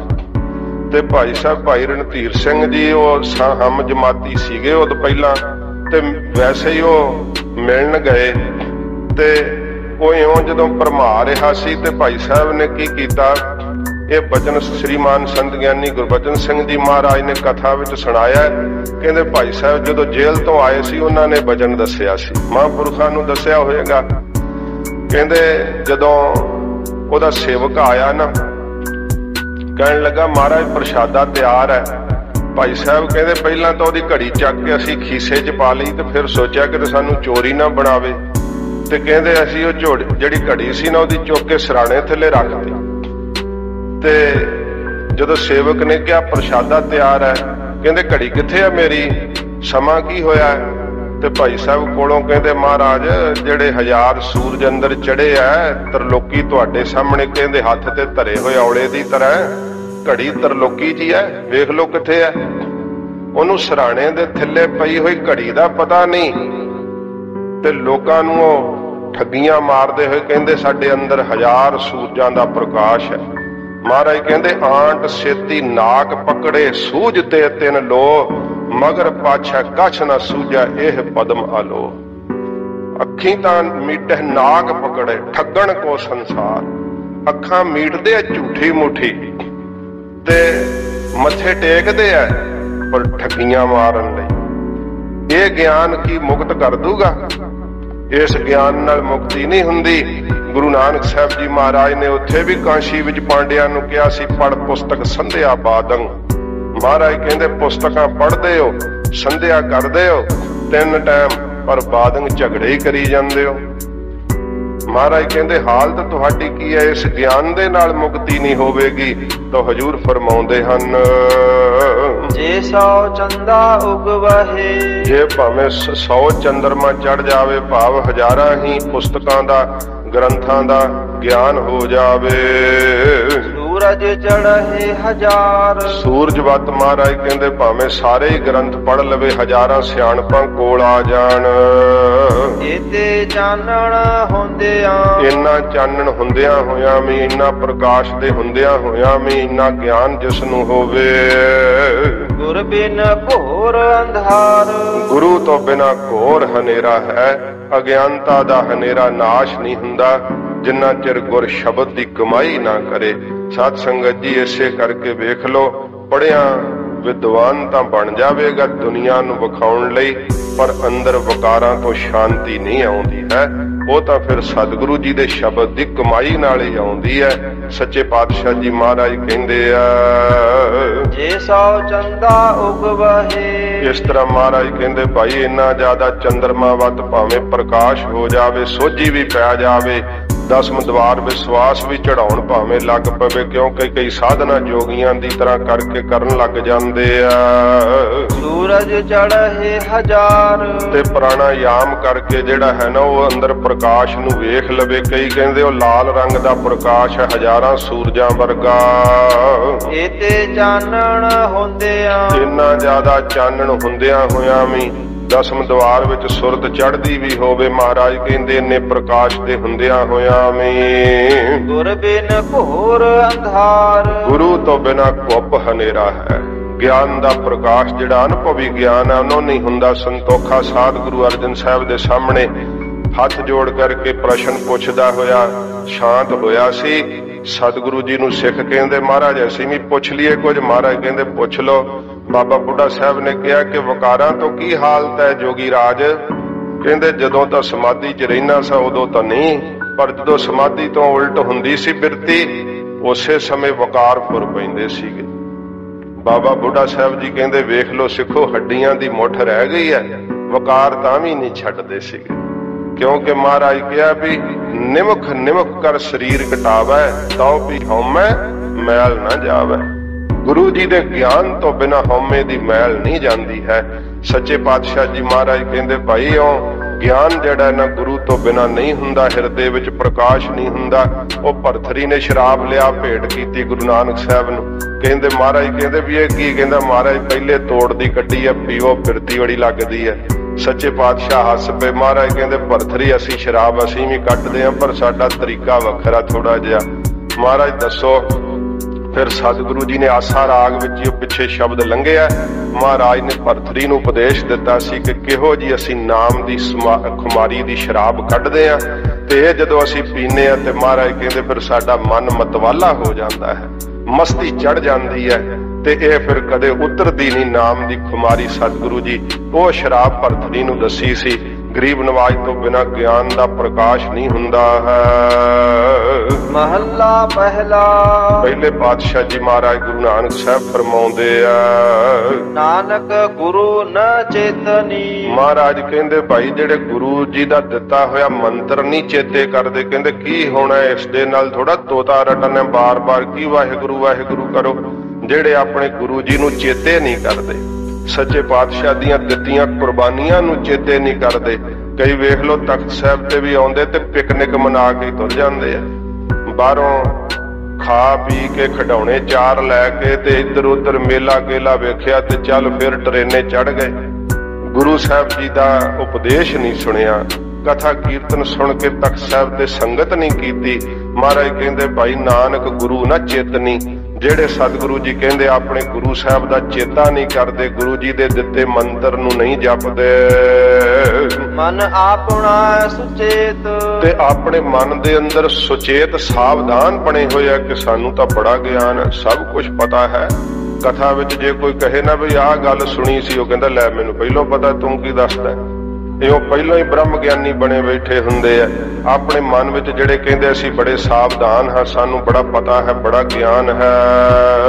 ਛੁੱਟੇ ਤਿਲ ਬੁਹਾੜ ਜਿਉ, ਮਹਾਰਾਜ ਕਹਿੰਦੇ ਉਹਨਾਂ ਦੀ ਹਾਲਤ ਇਹ ਹੁੰਦੀ ਹੈ ਛੁੱਟੇ ਤਿਲ ਬੁਆੜ ਜਿਉ। ਤਿਲ ਦਾ ਬੁਆੜ ਜਿਹੜਾ ਬੂਟਾ ਹੁੰਦਾ ਨਾ ਸਾਧ ਸੰਗਤ ਜੀ, ਉਹ ਛੁੱਟ ਜਾਂਦਾ ਹੈ ਇਕੱਲਾ ਹੀ ਖੇਤ ਦੇ ਅੰਦਰ। ਕਿਉਂ ਛੁੱਟਦਾ? ਤਿਲ ਦੇ ਬੂਟਿਆਂ ਨੂੰ ਤੋੜ ਲੈਂਦੇ ਆ ਕਿਸਾਨ, ਪਰ ਜਿਸ ਤਿਲ ਦੇ ਬੂਟੇ ਦੇ ਅੰਦਰ ਸਾਧ ਸੰਗਤ ਜੀ ਉਹਦੀਆਂ ਫਲੀਆਂ ਹੁੰਦੀਆਂ, ਪਰ ਜਿਸ ਦੀਆਂ ਫਲੀਆਂ ਵਿੱਚ ਸਵਾਹ ਭਰੀ ਹੋਵੇ ਨਾ, ਉਹਨੂੰ ਕਿਸਾਨ ਉੱਥੇ ਹੀ ਛੱਡ ਦਿੰਦੇ, ਉਹਨੂੰ ਨਹੀਂ ਵੱਢਦੇ। ਤੇ ਮਹਾਰਾਜ ਕਹਿੰਦੇ ਭਾਈ ਉਸ ਤਿਲ ਦੇ ਬੁਆੜ ਬੂਟੇ ਦੀ ਤਰ੍ਹਾਂ ਉਹ ਜੀਵ ਉੱਥੇ, ਮਹਾਰਾਜ ਕਹਿੰਦੇ ਭਾਈ ਇਹ ਸੰਸਾਰ ਦੇ ਅੰਦਰ ਇਸ ਤਰ੍ਹਾਂ ਹੀ ਫਿਰ ਛੁੱਟ ਜਾਂਦੇ ਆ। ਸੁਣੇ ਅੰਦਰ ਖੇਤ, ਇਸ ਸੰਸਾਰ ਰੂਪੀ ਖੇਤ ਦੇ ਅੰਦਰ ਸੁਣੇ ਇਕੱਲੇ ਹੀ ਰਹਿ ਜਾਂਦੇ, ਜਿਵੇਂ ਉਹ ਤਿਲ ਦਾ ਬੂਟਾ ਰਹਿ ਜਾਂਦਾ ਹੈ। ਖੇਤ ਅੰਦਰ ਛੁੱਟਿਆ, ਮਹਾਰਾਜ ਹਰਿਆ ਤਾਂ ਦਿਸਦਾ ਹੈ। ਸਤਿਗੁਰੂ ਜੀ ਕਹਿੰਦੇ ਭਾਈ ਖੇਤ ਦੇ ਅੰਦਰ ਉਹ ਛੁੱਟ ਜਾਂਦਾ, ਰਹਿ ਤਾਂ ਜਾਂਦਾ ਹੈ ਇਕੱਲਾ ਹੀ। ਕਹੋ ਨਾਨਕ ਸੋ ਨਾਹ, ਪਰ ਉਹਦਾ ਕੋਈ ਸੌ ਮਾਲਕ ਨਾਹਦਾਰ ਇੱਥੇ ਨਹੀਂ। ਉਸ ਤਰ੍ਹਾਂ ਨਾਹਦਾਰ ਤਾਂ ਪਤੀ ਹੁੰਦਾ, ਪਰ ਇੱਥੇ 100 ਸ਼ਬਦ ਆਇਆ ਨਾ ਨਾਲ, 100 ਦਾ ਅਰਥ ਹੈ ਮਾਲਕ। ਮਹਾਰਾਜ ਕਹਿੰਦੇ ਭਾਈ ਉਹਦਾ ਕੋਈ ਮਾਲਕ ਨਹੀਂ ਹੁੰਦਾ। ਜਿਨ੍ਹਾਂ ਦੀਆਂ ਫਲੀਆਂ ਵਿੱਚ ਤਿਲ ਹੁੰਦੇ ਆ ਉਹ ਤਾਂ ਤੋੜ ਕੇ ਲੈ ਜਾਂਦੇ ਆ, ਤੇ ਜਿਹਦੀਆਂ ਫਲੀਆਂ 'ਚ ਸਵਾਹ ਭਰੀ ਹੁੰਦੀ ਉਹਦਾ ਕੋਈ ਮਾਲਕ ਵਾਲੀ ਵਾਰਸ ਨਹੀਂ ਰਹਿੰਦਾ। ਫਲੀਆ ਹੈ ਫੁੱਲਿਆ ਹੈ ਬਪੜੇ, ਮਹਾਰਾਜ ਉਹ ਦਿਸਦਾ ਤਾਂ ਹਰਿਆ। ਸਤਿਗੁਰੂ ਜੀ ਕਹਿੰਦੇ ਭਾਈ ਜੇ ਫਲਦਾ ਹੈ ਜਾਂ ਫੁੱਲਦਾ ਹੈ ਵਿਚਾਰਾ ਪਪੜਾ, ਹੀ ਤਨ ਵਿੱਚ ਸਵਾਹਾ, ਪਰ ਉਹਦੇ ਤਨ ਦੇ ਅੰਦਰ ਉਹਦੀਆਂ ਫਲੀਆਂ ਵਿੱਚ ਤਾਂ ਸਵਾਹ ਹੀ ਭਰੀ ਹੋਈ ਹੈ ਨਾ। ਸਤਿਗੁਰੂ ਜੀ ਕਹਿੰਦੇ ਭਾਈ ਵਿੱਚ ਤਾਂ ਉਹਦੇ ਸਵਾਹ ਹੀ ਭਰੀ ਹੈ, ਸਵਾਹ ਦੇ ਵਿੱਚ ਹੀ ਫਲਦਾ ਫੁੱਲਦਾ ਹੈ। ਪੌੜੀ ਇਹ ਫਿਰ ਪੜੋ ਸ਼ਲੋਕ ਦੁਬਾਰਾ। ਨਾਨਕ ਗੁਰੂ ਨ ਚੇਤਨੀ, ਧੰਨ ਗੁਰੂ ਨਾਨਕ ਦੇਵ ਸੱਚੇ ਪਾਤਸ਼ਾਹ ਜੀ ਮਹਾਰਾਜ ਕਹਿੰਦੇ ਭਾਈ ਜਿਹੜੇ ਆਪਣੇ ਗੁਰੂ ਜੀ ਦਾ ਚੇਤਾ ਨਹੀਂ ਕਰਦੇ, ਅੰਮ੍ਰਿਤ ਵੇਲੇ ਉੱਠ ਕੇ ਵਾਹਿਗੁਰੂ ਵਾਹਿਗੁਰੂ ਨਹੀਂ ਜਪਦੇ, ਪੰਜ ਬਾਣੀਆਂ ਨਹੀਂ ਪੜ੍ਹਦੇ, ਕਹਿੰਦੇ ਕੀ ਹੋਣ ਲੱਗਾ ਹੈ। ਜਪਜੀ ਸਾਹਿਬ ਦੇ ਨਹੀਂ ਪੜਾਂਗੇ ਤੇ ਕੀ ਹੋ ਜਾਊਗਾ। ਸਤਿਗੁਰੂ ਜੀ ਕਹਿੰਦੇ ਭਾਈ ਜਿਹੜੇ ਆਪਣੇ ਗੁਰੂ ਜੀ ਨੂੰ ਪਿਆਰ ਨਾਲ ਚੇਤੇ ਨਹੀਂ ਕਰਦੇ, ਬਾਜਾਂ ਵਾਲੇ ਸਤਿਗੁਰਾਂ ਨੇ ਇੰਨੀਆਂ ਕੁਰਬਾਨੀਆਂ ਦਿੱਤੀਆਂ, ਸਭ ਕੁਝ ਹੀ ਆਪਣਾ ਲੁਟਾ ਦਿੱਤਾ। ਐਸੇ ਦਾਤਾ ਸਤਿਗੁਰੂ ਨੂੰ ਫਿਰ ਵੀ ਜੇ ਸਿੱਖ ਚੇਤੇ ਨਾ ਕਰੇ ਤਾਂ ਕਿਰਤ ਕਰਨੀ ਹੈ। ਮਹਾਰਾਜ ਕਹਿੰਦੇ ਜਿਹੜੇ ਭਾਈ ਆਪਣੇ ਗੁਰੂ ਜੀ ਨੂੰ ਚੇਤੇ ਨਹੀਂ ਕਰਦੇ, ਮਨ ਆਪਣਾ ਸੁਚੇਤ, ਤੇ ਆਪਣੇ ਮਨ ਦੇ ਅੰਦਰ ਸੁਚੇਤ ਕੀ ਬੜੇ ਗਿਆਨਵਾਨ ਨੇ। ਕਹਿੰਦੇ ਸਾਨੂੰ ਤਾਂ ਸਭ ਪਤਾ ਹੈ, ਬੜੇ ਅਸੀਂ ਵੇਦ ਸ਼ਾਸਤਰ ਪੜ੍ਹੇ ਐ, ਅਸੀਂ ਕਥਾ ਕਰਨ ਜਾਣਦੇ ਆਂ, ਬੜਾ ਸਾਨੂੰ ਪਤਾ, ਸਭ ਸੋਝੀ ਐ। ਇੰਨੇ ਚਿਰ ਦੀ ਅਸੀਂ ਸੰਗਤ ਕਰਦੇ ਆਂ, ਵੀ ਇਹ ਸੰਗਤ ਕਰਦੇ ਇੰਨੇ ਚਿਰ ਦੀ ਤੇ ਹੰਕਾਰ ਮਰਿਆ ਹੀ ਨਹੀਂ। ਸੰਗਤ ਦਾ ਤਾਂ ਫਿਰ ਗੁਣ ਇਹ ਨਾ ਕਿ ਅੰਦਰੋਂ ਹੰਕਾਰ ਮਰ ਜਾਂਦਾ। ਮਿਟੈ ਮੋਹ ਤਨ ਤਾਪ, ਗੁਰ ਲਾਗਾ ਤਬ ਜਾਨੀਐ, ਮਿਟੈ ਮੋਹ ਤਨ ਤਾਪ। ਮਨ ਦੇ ਅੰਦਰੋਂ ਮੋਹ ਮਿਟ ਜਾਂਦਾ, ਤਨ ਦੇ ਅੰਦਰੋਂ ਹਉਮੈ ਦਾ ਤਾਪ ਮਿਟ ਜਾਂਦਾ। ਤੂੰ ਕੀ ਸੰਗਤ ਕੀਤੀ, ਤੈਨੂੰ ਕੋਈ ਉਪਦੇਸ਼ ਨਹੀਂ ਲੱਗਾ, ਐਵੇਂ ਝੂਠ ਮਾਰਦਾ। ਮਹਾਰਾਜ ਕਹਿੰਦੇ ਭਾਈ ਜਿਹੜੇ ਗੁਰੂ ਜੀ ਦਾ ਦਿੱਤਾ ਹੋਇਆ ਨਾਮ ਨਹੀਂ ਚੇਤੇ ਕਰਦੇ, ਗੁਰੂ ਸਾਹਿਬ ਨੂੰ ਚੇਤੇ ਨਹੀਂ ਕਰਦੇ, ਆਪਣੇ ਮਨ ਵਿੱਚ ਸਾਵਧਾਨ ਬਣੇ ਬੈਠੇ ਐ ਕਿ ਅਸੀਂ ਤਾਂ ਬੜਾ ਜ਼ਿਆਦਾ ਉਹ ਵਿਕਾਰਾਂ ਦਾ ਵੀ ਬੜਾ ਵਿਸਥਾਰ ਕਰ ਲੈਂਦੇ ਐ। ਕਾਮ ਇਸ ਤਰ੍ਹਾਂ ਹੈ, ਕ੍ਰੋਧ ਇਸ ਤਰ੍ਹਾਂ ਹੈ, ਬੜਾ ਜ਼ਿਆਦਾ ਕਹਿੰਦੇ ਅਸੀਂ ਤਾਂ ਸਾਵਧਾਨ ਐ, ਅੰਦਰੋਂ ਬਚੇ ਹੋਏ ਹਾਂ। ਛੁੱਟੇ ਤਿਲ ਬੁਆੜ ਜਿਉ, ਪਰ ਮਹਾਰਾਜ ਕਹਿੰਦੇ ਭਾਈ ਉਹ ਲੁੱਟੇ ਹੋਏ ਐ, ਬਚੇ ਹੋਏ ਨਹੀਂ ਐ ਵਿਕਾਰਾਂ ਤੋਂ। ਉਹ ਇਸ ਤਰ੍ਹਾਂ ਦੀ ਹਾਲਤ ਹੈ, ਮਹਾਰਾਜ ਕਹਿੰਦੇ ਛੁੱਟੇ ਤਿਲ ਬਵਾੜ ਜਿਉ, ਉਸ ਤਿਲ ਦੇ ਬਵਾੜ ਬੂਟੇ ਦੀ ਤਰ੍ਹਾਂ ਇਹ ਸੰਸਾਰ ਰੂਪੀ ਖੇਤ ਦੇ ਅੰਦਰ ਛੁੱਟ ਜਾਂਦੇ ਆ। ਹੰਕਾਰੀ ਦਾ ਕੌਣ ਮਿੱਤਰ ਰਹਿੰਦਾ ਹੈ, ਉਹ ਆਪਣੇ ਮਿੱਤਰਾਂ ਨੂੰ ਵੀ ਦੁਸ਼ਮਣ ਬਣਾ ਲੈਂਦਾ ਹੈ। ਤੇ ਸਾਧ ਸੰਗਤ ਜੀ ਇਸ ਕਰਕੇ ਸਤਿਗੁਰੂ ਜੀ ਕਹਿੰਦੇ ਭਾਈ ਉਹ ਸੰਸਾਰ ਦੇ ਅੰਦਰ ਇਕੱਲੇ ਹੀ ਵਿਕਾਰੀ ਛੁੱਟ ਜਾਂਦੇ ਆ। ਅੰਦਰ ਖੇਤ, ਇਹ ਸੁਣਿਆ ਖੇਤ ਆ ਉਹਨਾਂ ਲਈ, ਜਿਹਦਾ ਸਾਧ ਸੰਗਤ ਜੀ ਕੋਈ ਨਹੀਂ, ਜਿਹਨੂੰ ਭਾਸਦਾ ਨਾ ਅੰਤ ਦੇ ਵੇਲੇ ਫਿਰ ਸੁਈਆਂ ਸੁਈਆਂ ਹੀ ਲੱਗਦਾ ਸੰਸਾਰ। ਹੁਣ ਤਾਂ ਉਹਨੂੰ ਭਰਿਆ ਭਰਿਆ ਲੱਗਦਾ। ਮਹਾਰਾਜ ਕਹਿੰਦੇ ਭਾਈ ਇਹ ਸੁਈਆਂ ਹੋ ਜਾਂਦਾ, ਉਹਦੇ ਲਈ ਕੋਈ ਜਦੋਂ ਉਹਦੀ ਮਦਦ ਹੀ ਨਹੀਂ ਕਰਦਾ ਹੈ। ਖੇਤਾਂ ਅੰਦਰ ਛੁੱਟਿਆ, ਮਹਾਰਾਜ ਕਹਿੰਦੇ ਸੰਸਾਰ ਰੂਪੀ ਖੇਤ ਦੇ ਅੰਦਰ ਉਹ ਫਿਰ ਛੁੱਟ ਜਾਂਦੇ ਆ, ਇਕੱਲੇ ਹੀ ਰਹਿ ਜਾਂਦੇ ਆ। ਕਈ ਇਹੋ ਜਿਹੇ ਵਕਾਰੀ ਹੁੰਦੇ, ਉਹਨਾਂ ਨੂੰ ਪਰਿਵਾਰ ਵੀ ਛੱਡ ਦਿੰਦਾ ਹੈ ਵੀ ਤੇਰੀ ਤਾਂ ਮੱਤ ਹੀ ਮਾਰੀ ਗਈ, ਅਸੀਂ ਕੀ ਕਰੀਏ ਹੁਣ ਤੇਰਾ ਇਲਾਜ।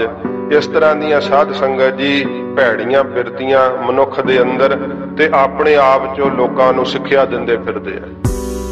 ਘਰ ਉਜੜਿਆ ਪਿਆ ਹੈ, ਘਰ ਸੰਭਾਲਿਆ ਨਹੀਂ ਗਿਆ ਤੇ ਬਾਹਰ ਸਿੱਖਿਆ ਦਿੰਦੇ ਫਿਰਦੇ ਆ ਵੀ ਗੁਰਮਤ ਇਹ ਹੈ। ਦੱਸੋ ਗੁਰਮਤ ਦੀ ਸਿੱਖਿਆ ਨੂੰ ਤੂੰ ਭਾਈ ਆਪ ਤਾਂ ਪਹਿਲਾਂ ਕਮਾ। ਅਵਰੈ ਕੋ ਉਪਦੇਸ਼ ਤੇ ਮੁਖ ਮੈਂ ਪਰ ਹੈ ਰੇਤ, ਰਾਸ ਬਰਾਨੀ ਰਾਖ ਤੇ ਖਾਇਆ ਘਰ ਕਾ ਖੇਤ। ਮਹਾਰਾਜ ਕਹਿੰਦੇ ਭਾਈ ਉਹ ਇਕੱਲੇ ਹੀ ਰਹਿ ਜਾਂਦੇ ਸੰਸਾਰ ਰੂਪੀ ਖੇਤ ਦੇ ਅੰਦਰ। ਕਹੋ ਨਾਨਕ ਸੋ ਨਾਹ, ਮਹਾਰਾਜ ਕਹਿੰਦੇ ਉਹਨਾਂ ਦਾ ਕੋਈ ਮਾਲਕ ਨਹੀਂ ਹੁੰਦਾ। ਮਾਲਕ ਤਾਂ ਸਾਡੇ ਗੁਰੂ ਮਹਾਰਾਜ ਹੈ ਨਾ, ਗੁਰੂ ਨਾਨਕ ਸਾਹਿਬ, ਗੁਰੂ ਗੋਬਿੰਦ ਸਿੰਘ ਸਾਹਿਬ। ਜਦੋਂ ਸਤਿਗੁਰੂ ਦਾ ਅੰਮ੍ਰਿਤ ਹੀ ਨਹੀਂ ਛਕਿਆ, ਪੰਜ ਬਾਣੀਆਂ ਨਹੀਂ ਪੜ੍ਹਦਾ, ਰਹਿਰਾਸ ਸਾਹਿਬ ਨਹੀਂ ਕਰਦਾ, ਕੀਰਤਨ ਸੋਹਿਲਾ ਨਹੀਂ ਪੜ੍ਹਦਾ, ਤੇ ਮਹਾਰਾਜ ਕਹਿੰਦੇ ਹੁਣ ਮੈਂ ਤੇਰਾ ਕੀ ਕਰਾਂ ਜਦੋਂ ਤੂੰ ਮੇਰਾ ਪੁੱਤ ਹੀ ਨਹੀਂ ਬਣ ਕੇ ਰਿਹਾ। ਫਿਰ ਉਸ ਵਕਾਰੀ ਦਾ ਮਹਾਰਾਜ ਕਹਿੰਦੇ ਭਾਈ ਕੋਈ ਵੀ 100 ਮਾਲਕ ਨਾਹ ਨਹੀਂ ਹੁੰਦਾ ਹੈ। ਫਲਿਆ ਹੈ ਫੁਲਿਆ ਹੈ ਬਪੜੇ, ਪਰ ਮਹਾਰਾਜ ਇਹ ਵਕਾਰੀ ਲੋਕ ਤਾਂ ਬੜੇ ਸਗੋਂ ਮਾਇਆ ਪਦਾਰਥਾਂ ਕਰਕੇ ਬੜਾ ਮਹਾਰਾਜ ਸਗੋਂ ਇਹ ਮਾਇਆ ਕਰਕੇ ਪਦਾਰਥਾਂ ਕਰਕੇ ਫਲਦੇ ਵੀ ਹੈ ਤੇ ਪੁੰਨਾ ਕਰਕੇ ਮਹਾਰਾਜ ਫੁੱਲਦੇ ਵੀ ਹੈ, ਬੜੇ ਪੁੰਨ ਦਾਨ ਆਦਿਕ ਕਰਦੇ ਆ। ਇਹ ਤਨ ਵਿੱਚ ਸਵਾਹ, ਮਹਾਰਾਜ ਕਹਿੰਦੇ ਪਰ ਫਲਦੇ ਫੁੱਲਦੇ ਤਾਂ ਹੈ ਮਾਇਕੀ ਪਦਾਰਥਾਂ ਕਰਕੇ, ਪਰ ਅੰਦਰ ਇਹਨਾਂ ਦੇ ਨਾ ਮਹਾਰਾਜ ਕਹਿੰਦੇ ਭਾਈ ਵਿਸ਼ਿਆਂ ਵਿਕਾਰਾਂ ਦੀ ਸਵਾਹ ਹੀ ਭਰੀ ਹੁੰਦੀ ਹੈ। ਉਹਨਾਂ ਦੇ ਸਰੀਰ ਰੂਪੀ ਫਲੀ ਦੇ ਅੰਦਰ ਨਾਮ ਰੂਪੀ ਤਿਲ ਦਾਣਾ ਨਹੀਂ ਹੁੰਦਾ। ਸਰੀਰ ਦੇ ਅੰਦਰ ਮਹਾਰਾਜ ਕਹਿੰਦੇ ਸਵਾਹ ਭਰੀ ਹੁੰਦੀ ਹੈ। ਪਿਛਲੇ ਪੁੰਨਾ ਕਰਕੇ ਫਲਦੇ ਫੁੱਲਦੇ ਆ, ਧੀਆਂ ਪੁੱਤਰਾਂ ਕਰਕੇ, ਕਿਉਂਕਿ ਮਹਾਰਾਜ ਉਹਨਾਂ ਨੂੰ ਵੀ ਪੁੱਤਰ ਮਿਲ ਜਾਂਦਾ, ਮਾਇਆ ਮਿਲ ਜਾਂਦੀ ਹੈ। ਸਤਿਗੁਰੂ ਜੀ ਕਹਿੰਦੇ ਭਾਈ ਜੇ ਧੀਆਂ ਪੁੱਤਰਾਂ ਕਰਕੇ ਫਲਦੇ ਆ, ਪੁੰਨਾ ਕਰਕੇ ਫੁੱਲਦੇ ਆ, ਪਰ ਭੀ ਤਨ ਵਿੱਚ ਸਵਾਹ। ਉਹਨਾਂ ਦਾ ਤਨ ਤਾਂ ਮਹਾਰਾਜ ਕਹਿੰਦੇ ਵਿਸ਼ਿਆਂ ਵਿਕਾਰਾਂ ਦੀ ਸਵਾਹ 'ਚ ਹੀ ਰਹਿੰਦਾ ਨਾ। ਜੇ ਇਹੋ ਜੇ ਸੰਸਾਰੀ ਇਹੋ ਜਿਹੇ ਜਿਹੜੇ ਆਪਣੇ ਮਨ 'ਚ ਬੜੇ ਸਾਵਧਾਨ ਹੈ, ਉਹ ਕਿਤੇ ਚਲੇ ਵੀ ਜਾਣ ਨਾ ਸੰਗਤ ਦੇ ਵਿੱਚ, ਤੇ ਉਹਨਾਂ ਦਾ ਮਨ ਉੱਥੇ ਉਠੂ ਉਠੂ ਕਰਦਾ ਰਹਿੰਦਾ ਹੈ, ਉਚਾਟ ਹੋਇਆ ਰਹਿੰਦਾ ਹੈ ਕਿੱਥੇ ਕਾਬੂ ਆ ਗਏ, ਕਿਉਂਕਿ ਭਜਨ ਵਿੱਚ ਉਹਨਾਂ ਦੀ ਸੁਰਤ ਨਹੀਂ ਜੁੜਦੀ। ਇਸੇ ਪ੍ਰਕਾਰ ਫਲੀਏ ਫਲਿਆ ਹੈ ਫੁਲਿਆ ਹੈ ਬਪੜੇ, ਮਹਾਰਾਜ ਕਹਿੰਦੇ ਭਾਈ ਗਿਆਨ ਕਰਕੇ ਉਹ ਫਲਦੇ ਵੀ ਆ ਤੇ ਧਰਮ ਦੇ ਬਾਹਰੋਂ ਕਰਮ ਕਰਨ ਰੂਪੀ ਫੁੱਲਦੇ ਵੀ ਆ ਬਹੁਤ ਜ਼ਿਆਦਾ। ਵੇਖੋ ਧਰਮ ਦੇ ਕਰਮ ਕਰਦੇ ਆ ਦਿਖਾਵੇ ਲਈ ਤੇ ਬੜੇ ਜ਼ਿਆਦੇ ਜਕਾਰੇ ਛੱਡੇ ਜਾਂਦੇ ਆ ਜੀ ਵੀ ਬੱਲੇ ਬੱਲੇ ਕਮਾਲ ਕਰਦੀ। ਇਹੋ ਜਿਹੇ ਧਰਮ ਦੇ ਕਰਮ ਕਰਦੇ ਆ ਤੇ ਗਿਆਨ ਕਰਕੇ ਮਹਾਰਾਜ ਕਹਿੰਦੇ ਭਾਈ ਕਿਤਾਬੀ ਗਿਆਨ ਪੜ੍ਹ ਲੈਂਦੇ ਆ ਤੇ ਬੜਾ ਜ਼ਿਆਦਾ ਕਥਨ ਕਰਨਾ ਵੀ ਜਾਣਦੇ ਆ, ਬਹੁਤ ਜ਼ਿਆਦਾ ਫਲਦੇ ਆ ਤੇ ਫੁੱਲਦੇ ਆ। ਮਹਾਰਾਜ ਕਹਿੰਦੇ ਇਸ ਪ੍ਰਕਾਰ ਜਿਹੜਾ ਬਾਹਰੀ ਗਿਆਨ ਕਰਕੇ ਫੁੱਲਦੇ ਆ ਤੇ ਧਰਮ ਦੇ ਬਾਹਰੋਂ ਕਰਨੇ ਕਰਕੇ ਉਹਨਾਂ ਨੂੰ ਜਿਹੜਾ ਹੈ ਉਹ ਫਲ ਲੱਗਾ ਹੋਇਆ ਦਿਸਦਾ ਹੈ। ਭੀ ਤਨ ਵਿੱਚ ਸਵਾਹ, ਪਰ ਅੰਦਰ ਵਿਸ਼ਿਆਂ ਵਿਕਾਰਾਂ ਦੀ ਸਵਾਹ ਹੀ ਹੁੰਦੀ ਹੈ। ਬਾਹਰੋਂ ਧਰਮ ਦੇ ਕਰਮ ਕਰਦੇ, ਬੜੇ ਲੰਗਰ ਲਾਤੇ ਜੀ, ਬਹੁਤ ਜ਼ਿਆਦਾ ਭਲਾ ਕਰਮ ਕਰਤਾ। ਜਿਹੜੀਆਂ ਬੀਬੀਆਂ ਪ੍ਰਸ਼ਾਦਾ ਛਕਣ ਆਉਣ ਤੇ ਉਹਨਾਂ ਦੇ ਰੂਪ ਹੀ ਵੇਖੀ ਜਾਵੇ। ਪੰਗਤ ਵਿੱਚ ਗੁਰੂ ਨਾਨਕ ਸਾਹਿਬ ਦੀ ਸੰਗਤ ਰੂਪ ਵਿੱਚ ਬੈਠੇ ਹੋਏ ਆ ਤੇ ਆਪ ਵਕਾਰੀ ਮਨ ਜਿਹੜਾ ਰੂਪ ਵੇਖ ਰਿਹਾ ਹੋਵੇ, ਦੱਸੋ ਉਹਦੀ ਕਲਿਆਣ ਕਿਵੇਂ ਹੋਊਗੀ। ਬਾਹਰੋਂ ਤਾਂ ਦੁਨੀਆ ਨੂੰ ਧਰਮ ਦੇ ਕਰਮ ਕਰਦੇ ਹੋਏ ਦਿਸ ਰਹੇ ਆ ਕਿ ਬੜਾ ਫਲ ਫੁੱਲ ਰਿਹਾ, ਗੁਰੂ ਨਾਨਕ ਸਾਹਿਬ ਨੂੰ ਨਹੀਂ ਠੱਗਿਆ ਜਾ ਸਕਦਾ।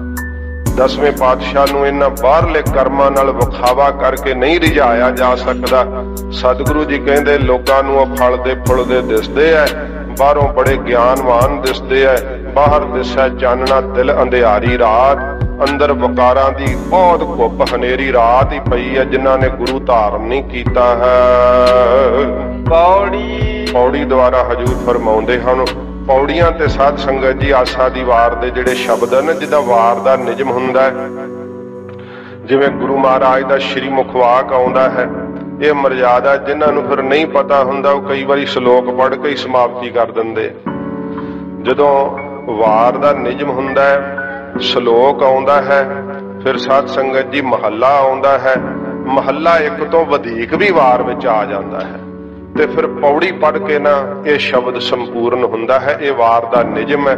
ਸਤਿਗੁਰੂ ਜੀ ਫਰਮਾਉਂਦੇ ਨੇ ਪੌੜੀ ਦੁਆਰਾ, ਆਪੀ ਨ ਆਪ ਸਾਜਿਓ। ਸ਼ੇਖ ਬ੍ਰਹਮ ਨੇ ਪੁੱਛਿਆ, ਮਹਾਰਾਜ ਇਹ ਸ੍ਰਿਸ਼ਟੀ ਕਿਨ ਸਾਜੀ ਹੈ? ਤੇ ਮਹਾਰਾਜ ਗੁਰੂ ਨਾਨਕ ਸਾਹਿਬ ਕਹਿੰਦੇ, ਆਪੀ ਨੇ ਆਪ ਸਾਜਿਓ। ਇਹ ਸ਼ੇਖ ਬ੍ਰਹਮ ਜੀ, ਮੇਰੇ ਵਾਹਿਗੁਰੂ ਨੇ ਆਪਣੇ ਆਪ ਤੋਂ ਸਾਜੀ ਹੈ ਸ੍ਰਿਸ਼ਟੀ। ਘੁਮਿਆਰ ਨੇ ਇਹ ਨਹੀਂ ਕਿ ਘੜਾ ਬਣਾਇਆ ਤੇ ਆਪਣੇ ਆਪ ਤੋਂ ਥੋੜਾ ਬਣਾ ਸਕਿਆ। ਮਿੱਟੀ ਲੈਣੀ ਪਈ ਆ, ਉਹਨੂੰ ਚੱਕ ਬਣਾਉਣਾ ਪਿਆ ਹੈ, ਪਾਣੀ ਦੀ ਲੋੜ ਪਈ ਹੈ। ਪਰ ਮੇਰੇ ਵਾਹਿਗੁਰੂ ਨੂੰ ਇਹ ਨਹੀਂ ਕਿ ਕਿਤੋਂ ਬਾਹਰੋਂ ਲਿਆਉਣਾ ਪਿਆ ਹੈ ਕੁਛ। ਉਹਨੇ ਆਪਣੇ ਆਪ ਤੋਂ ਹੀ ਮਾਇਆ ਪ੍ਰਗਟ ਕਰਤੀ। ਮਾਇਆ ਤੋਂ 3 ਗੁਣ ਪ੍ਰਗਟ ਕਰ ਦਿੱਤੇ। ਤਿੰਨਾਂ ਗੁਣਾਂ ਦੇ ਨਾਲ ਮਹਾਰਾਜ ਕਹਿੰਦੇ ਪਰਮੇਸ਼ਰ ਨੇ ਮਾਇਆ ਰਚ ਤੇ ਸਾਰੀ ਸ੍ਰਿਸ਼ਟੀ ਰਚ ਦਿੱਤੀ। ਅਗਲੀ ਪੰਕਤੀ 'ਚ ਮਹਾਰਾਜ ਕਹਿਣਗੇ, ਮਹਾਰਾਜ ਕਹਿੰਦੇ ਆਪੀ ਨੇ ਆਪ ਸਾਜਿਓ। ਵਾਹਿਗੁਰੂ ਨੇ ਆਪਣੇ ਆਪ ਤੋਂ ਇਸ ਸ੍ਰਿਸ਼ਟੀ ਨੂੰ ਸਾਜਣਾ ਕੀਤਾ ਤੇ ਆਪਣੇ ਆਪ ਦੇ ਵਿੱਚ ਸਾਜਣਾ ਕੀਤਾ। ਇਹ ਸ੍ਰਿਸ਼ਟੀ ਵਾਹਿਗੁਰੂ ਤੋਂ ਬਾਹਰ ਨਹੀਂ ਹੈ, ਪਰਮੇਸ਼ਰ ਦੇ ਅੰਦਰ ਇਹ ਅਧਿਆਸਤ ਰੂਪ ਹੈ, ਉਹਦੇ ਅੰਦਰ ਹੀ ਸਮਾਈ ਹੋਈ ਹੈ। ਹਜੂਰ ਕਹਿੰਦੇ ਆ, ਆਪੀ ਨਾ ਆਪ ਸਾਜਿਓ। ਆਪਣੇ ਆਪ ਤੋਂ ਆਪ ਵਾਹਿਗੁਰੂ ਨੇ ਸ੍ਰਿਸ਼ਟੀ ਨੂੰ ਸਾਜਿਆ। ਇਸੇ ਕਰਕੇ ਮਨੁੱਖ ਨੂੰ ਕਹਿੰਦੇ ਆ ਨਾ, ਕਬੀਰ ਸਾਹਿਬ ਕੇ ਕਹੋ ਕਬੀਰ ਇਹੋ ਰਾਮ ਕੀ ਅੰਸ਼। ਤੈਨੂੰ ਵਾਹਿਗੁਰੂ ਨੇ ਬਾਹਰੋਂ ਨਹੀਂ ਕਿਸੇ ਚੀਜ਼ ਨਾਲ ਸਾਜਿਆ, ਆਪਣੇ ਆਪ ਤੋਂ ਸਾਜਿਆ। ਤੂੰ ਪਰਮੇਸ਼ਰ ਦਾ ਪ੍ਰਤੱਖ ਰੂਪ ਹੈ। ਆਪਣੇ ਆਪ ਨੂੰ ਪਹਿਚਾਨ, ਤੂੰ ਕੌਣ ਹੈ। ਤੂੰ ਦੇਹ ਨਹੀਂ ਹੈ, ਤੂੰ ਸੂਖਸ਼ਮ ਸਰੀਰ ਵੀ ਨਹੀਂ ਹੈ, ਤੂੰ ਕਾਰਨ ਸਰੀਰ ਵੀ ਨਹੀਂ ਹੈ, ਤੂੰ ਬ੍ਰਹਮ ਦਾ ਸੁੱਧ ਰੂਪ ਹੈ। ਆਪਣੇ ਆਪ ਨੂੰ ਪਹਿਚਾਨਣਾ ਕਰ, ਕਿਉਂਕਿ ਵਾਹਿਗੁਰੂ ਨੇ ਇਹ ਸਾਰੀ ਕਾਇਨਾਤ ਨੂੰ ਆਪਣੇ ਆਪ ਤੋਂ ਸਿਰਜਣਾ ਕੀਤਾ ਹੈ। ਆਪ ਹੀ ਨਾ ਰਚਿਓ ਨਾਮ, ਤੇ ਆਪ ਹੀ ਸਾਰਿਆਂ ਦੇ ਨਾਮਾਂ ਦੀ ਰਚਨਾ ਕੀਤੀ ਹੈ। ਜਿੰਨੇ ਵੀ ਸਾਧ ਸੰਗਤ ਜੀ ਨਾਮ ਧਰੇ ਹੋਏ ਆ ਨਾ, ਇਹ ਸਾਰੀ ਰਚਨਾ ਵਾਹਿਗੁਰੂ ਨੇ ਹੀ ਨਾਵਾਂ ਦੀ ਕੀਤੀ ਹੈ। ਕਿੰਨੇ ਨਾਵਾਂ ਤੋਂ ਬੁਲਾਇਆ ਜਾਂਦਾ ਹੈ। ਮਹਾਰਾਜ ਕਹਿੰਦੇ ਭਾਈ ਸਭ ਜੀਆਂ ਦੇ ਨਾਮ ਵੇਖ ਲੋ ਕਿੰਨੇ ਭਿੰਨ ਭਿੰਨ ਹੈ। ਇਹ ਸਾਰੀ ਰਚਨਾ ਵਾਹਿਗੁਰੂ ਜੀ ਨੇ ਆਪ ਹੀ ਕੀਤੀ, ਆਪ ਹੀ ਸਭ ਨੂੰ ਨਾਮ ਦਿੱਤੇ ਹਨ। ਦੋਈ ਕੁਦਰਤ ਸਾਜੀਆ। ਫਿਰ ਸ਼ੇਖ ਬ੍ਰਹਮ ਨੇ ਕਿਹਾ, ਮਹਾਰਾਜ ਸ਼ੁੱਧ ਬ੍ਰਹਮ ਦੇ ਅੰਦਰ ਤਾਂ ਸ੍ਰਿਸ਼ਟੀ ਹੈ ਨਹੀਂ, ਤੁਸੀਂ ਸ੍ਰਿਸ਼ਟੀ ਜਿਹੜੀ ਆ ਉਹ ਕਥਨ ਕਰ ਦਿੱਤੀ ਹੈ। ਇਹ ਕਿਵੇਂ ਹੈ? ਤਾਂ ਮਹਾਰਾਜ ਕਹਿੰਦੇ ਸੁਣੋ ਸ਼ੇਖ ਬ੍ਰਹਮ ਜੀ, ਉਹ ਕਿਵੇਂ ਕਥਨ ਕੀਤੀ ਹਜੂਰ ਦੱਸਦੇ ਆ। ਦੋਈ ਕੁਦਰਤ ਸਾਜੀਆ। ਮਹਾਰਾਜ ਕਹਿੰਦੇ ਜਿਹੜੀ ਦੂਜੀ ਹੈ ਨਾ ਸ਼ਕਤੀ ਮਾਇਆ, ਇਹ ਵਾਹਿਗੁਰੂ ਨੇ ਆਪਣੀ ਕੁਦਰਤ ਸ਼ਕਤੀ ਦੁਆਰਾ ਸਾਜਣਾ ਕੀਤੀ ਹੈ। ਇਹ ਵੇਖਣ ਨੂੰ ਪ੍ਰਤੀਤ ਹੁੰਦੀ ਹੈ ਪਰ ਹੈ ਮੇਰੇ ਵਾਹਿਗੁਰੂ ਦਾ ਹੀ ਰੂਪ। ਅਗਲੇ ਸ਼ਲੋਕ ਵਿੱਚ ਮਹਾਰਾਜ ਕਹਿਣਗੇ ਸਾਰੇ ਆਕਾਰਾਂ ਬਾਰੇ, ਸੱਚੇ ਪਾਤਸ਼ਾਹ ਖੰਡਾ ਬ੍ਰਹਮੰਡਾਂ ਬਾਰੇ ਕਹਿਣਗੇ ਗਰੀਬ ਨਵਾਜ। ਸਤਿਗੁਰੂ ਜੀ ਕਹਿੰਦੇ ਆ ਜੋ ਕੁਝ ਦਿਸਦਾ ਨਾ, ਇਹ ਸ਼ੇਖ ਬ੍ਰਹਮ ਜੀ ਵਾਹਿਗੁਰੂ ਨੇ ਬਣਾਇਆ ਤਾਂ ਹੈ, ਮਾਇਆ ਤੋਂ ਉਤਪੰਨ ਤਾਂ ਕੀਤਾ ਏ, ਪਰ ਕੇਵਲ ਦਿਸਣ ਮਾਤਰ ਹੈ ਵਾਹਿਗੁਰੂ ਦਾ ਹੀ ਰੂਪ। ਦੂਈ ਕੁਦਰਤ ਸਾਜੀ ਹੈ। ਦੂਜੀ ਮਾਇਆ ਬਣਾ ਕਰਕੇ ਕੁਦਰਤ ਆਪਣੀ ਸ਼ਕਤੀ ਦੁਆਰਾ ਵਾਹਿਗੁਰੂ ਨੇ ਸਾਰੀ ਸਿਰਜਣਾ ਕੀਤੀ ਹੈ। ਕੀਤਾ ਪਸਾਓ ਏਕੋ ਗਵਾਓ, ਤਿਸਤੇ ਹੋਏ ਲੱਖ ਦਰਿਆਓ। ਇਹ ਵਾਹਿਗੁਰੂ ਜੀ ਨੇ ਇੱਕ ਓੰਕਾਰ ਸ਼ਬਦ ਕਹਿ ਕੇ ਹੀ ਸਾਰੀ ਕਾਇਨਾਤ ਦੀ ਸਿਰਜਣਾ ਕਰ ਦਿੱਤੀ ਹੈ। ਮਹਾਰਾਜ ਨੂੰ ਭਾਇਆ ਕਿ ਮੈਂ ਇੱਕ ਰੂਪ ਤੋਂ ਬਹੁਤੇ ਰੂਪ ਹੋਵਾਂ, ਤੇ ਉਸਨੇ ਆਪਣੀ ਮਾਇਆ ਰਚਿਤ ਕਰਕੇ ਇਹ ਸ਼ਕਤੀ ਦੁਆਰਾ ਸਿਰਜਣਾ ਕੀਤੀ ਹੈ। ਕਰ ਆਸਣ ਡਿਠੋ ਚਾਓ। ਪਰ ਸਾਰੀ ਇਸ ਕਾਇਨਾਤ ਦੇ ਅੰਦਰ ਆਪ ਆਸਣ ਕਰਕੇ ਬੈਠਾ ਹੋਇਆ ਹੈ। ਉਹਦਾ ਆਸਣ ਇਸ ਸ੍ਰਿਸ਼ਟੀ ਦੇ ਅੰਦਰ ਹੀ ਹੈ। ਤੇ ਸਤਿਗੁਰੂ ਜੀ ਕਹਿੰਦੇ ਭਾਈ ਉਹ ਬੜੇ ਚਾਅ ਨਾਲ ਉਤਸ਼ਾਹ ਨਾਲ ਸਭ ਦੇ ਤਾਈਂ ਡਿਠੋ ਵੇਖ ਰਿਹਾ ਹੈ। ਕਰ ਆਸਣ ਡਿਠੋ ਚਾਓ, ਬੜੇ ਚਾਅ ਨਾਲ ਉਤਸ਼ਾਹ ਦੇ ਨਾਲ ਸਭ ਦੇ ਕਰਮਾਂ ਦੇ ਤਾਈਂ ਵੇਖ ਰਿਹਾ ਹੈ। ਤੇ ਜਿੰਨੇ ਵੀ ਜੀ ਹੈ ਨਾ, ਉਹਨਾਂ ਦੇ ਅੰਦਰ ਚਾਅ ਉਮਾ ਬਖਸ਼ਣ ਵਾਲੀ ਉਹਦੀ ਹੀ ਸੱਤਾ ਹੈ। ਜੀਆਂ ਨੂੰ ਜਿਹੜਾ ਉਤਸ਼ਾਹ ਜਾਗਦਾ ਹੈ ਨਾ, ਮਹਾਰਾਜ ਕਹਿੰਦੇ ਭਾਈ ਮੇਰੇ ਵਾਹਿਗੁਰੂ ਦੀ ਸੱਤਾ ਹੈ ਕਿ ਜੀਆਂ ਦੇ ਅੰਦਰ ਉਤਸ਼ਾਹ ਜਾਗਦਾ ਹੈ। ਉਹ ਚਾਹ ਦੇ ਰਿਹਾ ਪ੍ਰਾਣੀਆਂ ਦੇ ਤਾਈਂ। ਇਸ ਤਰ੍ਹਾਂ ਸਤਿਗੁਰੂ ਜੀ ਕਹਿੰਦੇ ਭਾਈ ਬੜੇ ਉਤਸ਼ਾਹ ਦੇ ਸਹਿਤ ਇਹ ਸਾਰੀ ਕਾਇਨਾਤ ਦੇ ਅੰਦਰ ਜੀਆਂ ਦੇ ਅੰਦਰ ਆਸਣ ਕਰਕੇ ਮੇਰਾ ਵਾਹਿਗੁਰੂ ਬੈਠਾ ਹੋਇਆ ਹੈ ਤੇ ਸਭ ਦੇ ਤਾਈਂ ਵੇਖ ਰਿਹਾ ਹੈ।